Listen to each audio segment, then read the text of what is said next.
នេះជាការធ្វើនំប៉័ងផាស្លីរបស់ខ្ញុំដោយចំណាយតែ 5,000 រៀលទេចាគឺនេះគឺស្លឹកផាស្លីខ្ញុំទិញពីផ្សារទំនើបតម្លៃត្រឹមតែ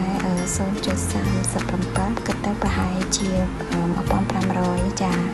ហើយនេះគឺជាម៉ាយ៉ូណេនេះខ្ញុំធ្វើដោយខ្លួនឯងចាអញ្ចឹងដំបូងគឺខ្ញុំទៅច្រាំស្លឹកផាស្លីឲ្យម៉ត់ចាបន្តមកទៀតខ្ញុំច្រាំខ្ទឹមសប្រហែលជា3 ស្ពឹកចាក៏ច្រាំឲ្យម៉ត់ដូចគ្នាយកមកដាក់ក្នុងចានតែមួយចាបន្តមកទៀតគឺខ្ញុំដាក់ម៉ាយ៉ូណេហ្នឹងគឺបងប្អូនអាចដាក់តិចឬច្រើនតាមចំណង់ចំណូលចិត្តប៉ុន្តែបើយើងដាក់ច្រើនវាក៏យើងងាយស្រួលនៅក្នុងការយកមកបៀកជាមួយនឹងនំប៉័ងដែរចានេះគឺជាម្សៅស៊ុបខ្ញុំដាក់កន្លះស្លាបព្រាបាយបន្តមកទៀតគឺប៊ីចេងខ្ញុំដាក់តែបន្តិចទេបន្តមកទៀតគឺស្ករសចាអញ្ចឹងស្ករសខ្ញុំដាក់ប្រហែលជាកន្លះស្លាបព្រាចាអញ្ចឹងយើងកូរល្បាយទាំងអស់ហ្នឹងឲ្យចូលគ្នាទៅនំប៉័ងខ្ទឹមនេះបើសិនជាយើងទិញពី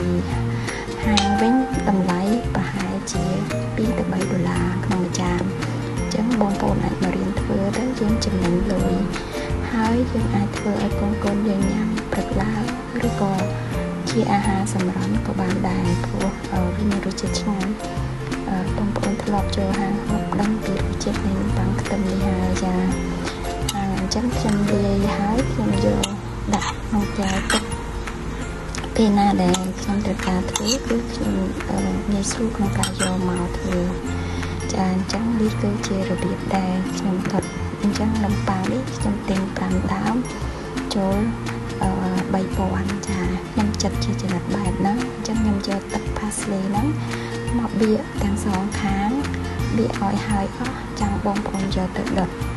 អញ្ចឹងការចាត់នំប៉័ងទៅតាមចំណង់ចំណូលចិត្តទេបងប្អូនចិត្តបែបហ្នឹងក៏បានឬក៏ពុះនំប៉័ងជា2ក៏បានដែរអញ្ចឹងវីដេអូខាងក្រោយទៀតបងប្អូននឹងឃើញពីការដុតនំប៉័ងមួយបែបទៀតចាអញ្ចឹងដំបូងទីគឺខ្ញុំទៅដល់ខ្ទះមួយក្តៅសិនខ្ញុំអត់ប្រើអូវ៉ាន់ទេខ្ញុំចង់បង្ហាញបងប្អូនពីការ